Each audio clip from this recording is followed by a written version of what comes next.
ဘာလုပ်လဲ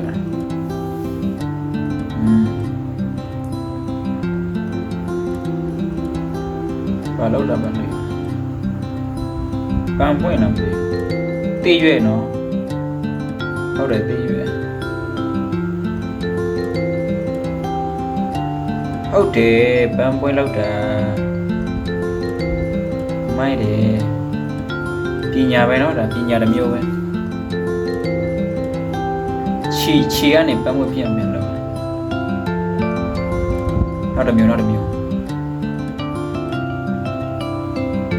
ရပြီမိုက်တယ်သူကရဲ့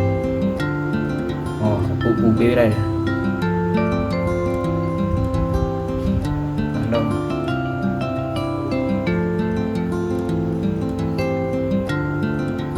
သူကျိုးအကြီးနှမ်းကျိုးဖြစ်လာတယ်နော်ခောက်လို့ရတယ်